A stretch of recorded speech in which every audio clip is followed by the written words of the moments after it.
ஆளுநர்கிட்ட நிரூபிக்கிறதுக்கு நீ என்ன மக்களால் தேர்ந்தெடுக்கப்பட்டாளா? மாங்கல்யம் தந்து நான் சொல்றதுக்கு தான் நீ இருக்க. தேர்ந்தெடுத்த ஆளை எப்படி நீ இப்படி அவமானப்படுத்துவ? தொடர்ந்து ஒரு வாரமா இப்படி நிப்பாட்டி இருக்காருன்னா இது முழுக்க நடுவர் அரசின் ஒன்றிய அரசின் அயோக்கியத்தனம். ஓட்டுக்கு 10 பைசா கொடுக்காம இவ்வளவு ஒரு மெஜாரிட்டி ஜெயிச்சிருக்காருன்னா இப்ப இந்தியாவே தமிழ்நாடை கொதிச்சுக்கிட்டு இருக்கு. ஆனா இப்ப நடக்கிற சூழ்நிலையிலே எனக்கு ரத்தம் கொதிக்குது, டிவி பார்க்க முடியல, எந்த வேலையும் ஓடல. எந்த வேலை ஓடுது நீங்க சொல்லுங்க? உங்களை தவிர தமிழ்நாட்டில் எந்த வேலை ஓடுது? ஒரு அரசு தேர்ந்தெடுக்கப்பட்டது ஒரு வாரமா இப்படி நிப்பாட்டி இருக்காருன்னா இது முழுக்க நடுவர் அரசின் ஒன்றிய அரசின் அயோக்கியத்தனம். என்ன பெரும்பான்மை? ஆளுநர்கிட்ட நிரூபிக்கிறதுக்கு நீ என்ன மக்களால் தேர்ந்தெடுக்கப்பட்டாளா? நீ வந்து தாலி எடுத்து கட்டு, மாங்கல்யம் தந்து நான் சொல்றதுக்கு தான் நீ இருக்க. மக்கள் தேர்ந்தெடுத்துட்டாங்க.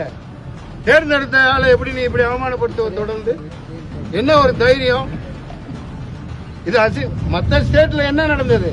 பாஜக அரசு என்ன பண்ணிட்டு இருக்கு? அவங்க ஏதோ என்ன மாதிரி ஆளா இல்ல. இல்லாட்டி தமிழ்நாடே கொந்தளிச்சிருக்கும். ஜல்லிக்கட்டோட 1000 மடங்கான போராட்டத்துக்கு மக்கள் ரெடியா இருப்பாங்க. ஏங்க எவ்வளவு ஒரு 2 சீட் இருக்குது, 2 சீட் இல்ல. அவங்க சட்டசபையில நிரூபிச்சுட்டு போறாங்க. அதுதாங்க மாண்பு, அதுதாங்க நடைமுறை. அதை எப்படிங்க நீங்க மாத்தலாம்?